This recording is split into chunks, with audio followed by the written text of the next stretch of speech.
So, let's start. Number 9. Cigarettes for asthma. Got asthma? Trouble breathing? Here, have a cigarette. In the 19th and early 20th centuries, tobacco was actually marketed as a treatment for respiratory problems, and that's not a joke. There were entire cigarette brands labeled medicinal, and they were specifically recommended for kids with asthma. The logic? Smoke would relax the airways and reduce coughing fits. Some doctors genuinely believed the heat and chemicals soothed irritated lungs. Of course, what it actually did was coat the inside of your respiratory system in tar and nicotine.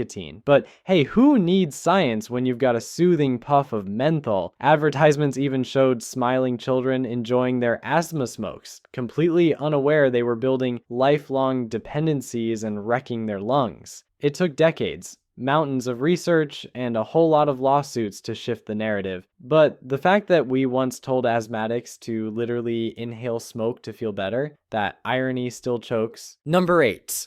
Trepanation, the original brain ventilation. Feeling moody, anxious, or like the spirits are out of balance? Time to drill a hole in your skull. Trepanation, the act of boring into your head with tools, was practiced for thousands of years. Ancient cultures thought it released evil spirits, or in more modern takes, cured migraines and seizures. The horrifying part? People survived it. Some trepan skulls show signs of healing, meaning someone got a hole drilled in their head and kept on living. Tools ranged from sharpened stones to actual drills. No anesthesia, just vibes and maybe some yelling. It was believed to balance the humors, relieve pressure, or reset your personality. Today we call that go to therapy. Back then, just open your skull and let the bad thoughts fly out. Trepanation eventually fell out of favor, but weirdly enough, there are still people trying it today as a consciousness expanding technique. Spoiler, still not a great idea. Number 7, arsenic beauty pills, the glow up that glowed down. Want porcelain skin and that soft Victorian glow? Just take some arsenic. No, really. Arsenic pills and wafers were once sold to women as a way to purify the blood and brighten the complexion. It was like a deadly Instagram filter in tablet form. The logic was that tiny doses of poison would clear blemishes and give skin that pale, ethereal quality because looking like death was apparently chic. And sure, it worked until your hair fell out. Your breath reeked of metal, and you started slowly dying from internal organ damage, and some women developed full-blown arsenic addiction. Others just didn't wake up one morning. Still, for decades, arsenic products were on store shelves alongside blush and face cream. Who needs highlighter when you've got full-body toxic glow? Number 6. Tapeworm diets. Eat the worm, lose the weight. Ah yes, the let's swallow a parasite to get beach ready era. In the late 19th and early 20th centuries, tapeworm diet pills were marketed mostly to women who wanted to slim down. The theory was simple: eat more, gain nothing, because your friendly internal worm roommate would digest it all for you. People were literally ingesting live tapeworm larvae in pill form. And yes, they'd lose weight, along with nutrients, energy, and in some cases, their ability to function. Side effects included bloating, nausea, and occasionally death by intestinal blockage. So while the scale might have said progress, your insides were basically at war. Eventually, government stepped in to say, hey, maybe parasitic infections shouldn't be a health goal. But the fact this even existed and was sold like a box of mints still gives diet culture a whole new level of horrifying. Number 5. Electric bell cures. In the early 1900s, electricity was the hot new thing, and apparently your organs needed a dose too. Enter electric belts and shock vests, devices worn under clothes that zapped you all day in the name of circulation, masculine vigor, and mental balance. They were marketed as cures for everything: impotence, back pain, depression, even constipation. Basically, if something wasn't working right, someone said, hey, maybe electrocute it. There were entire catalogs filled with wearable zappers, often featuring weird diagrams of lightning bolts shooting into groins. And yes, some people liked the sensation, though whether they got healthier is another question. Eventually, medical science realized that randomly shocking your kidneys wasn't great. The electric belt industry fizzled out, but not before it made a ton of money and caused who knows how many burns and seizures. Number 4. Lobotomies. By the 1940s and 50s, lobotomies were all the rage. The idea?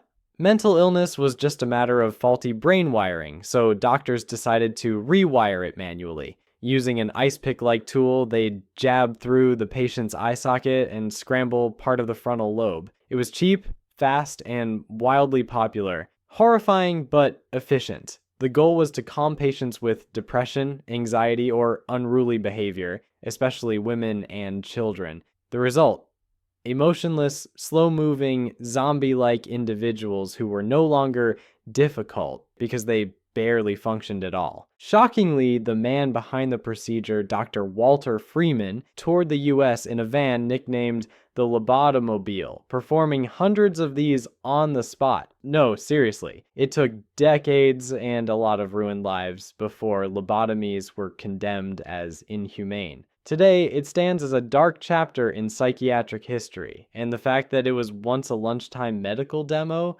nightmare fuel. Number 3. Radioactive water, glow up gone wrong.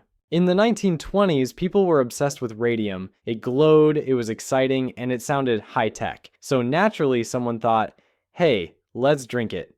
Enter Radithor, a popular health tonic that was literally water infused with radioactive radium. It was advertised as an energy booster and vitality enhancer because glowing was apparently a sign of wellness. A wealthy industrialist named Eben Byers became its biggest fan. He drank multiple bottles every day for years until slowly and horrifically his bones began to rot. His jaw disintegrated, his teeth fell out, and he eventually died from massive radiation poisoning. His death made headlines and finally made regulators say, you know what? Maybe we don't put nuclear materials in our beverages. So in a twisted way, Eben's glowing remains helped launch early consumer safety standards. Still, probably not the most efficient path to reform. Number 2.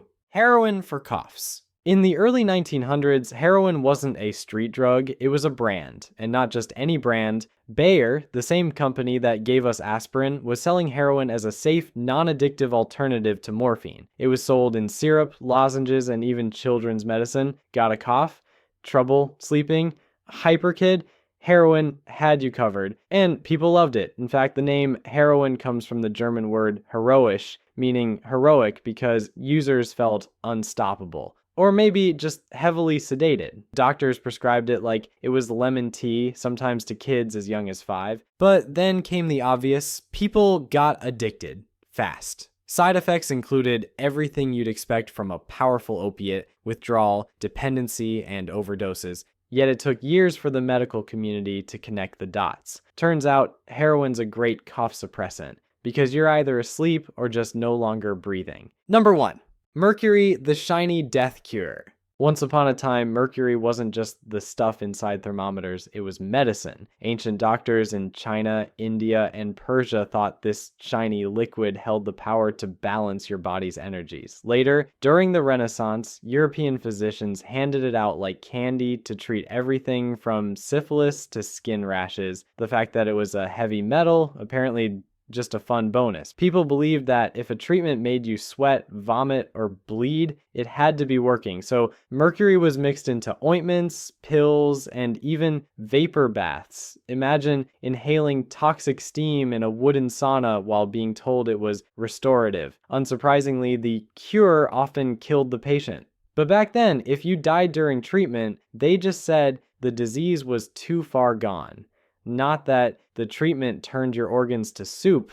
Still, mercury stuck around in medicine for centuries, even into the 20th century. Trace amounts were being used in some treatments and vaccines. It took a lot of horrifying side effects and actual deaths for people to realize maybe slathering yourself in poison isn't the best way to heal. Thank you for watching and sticking till the end. We've got plenty more videos coming in the future. Hit that subscribe button so you don't miss them. See you in the next one.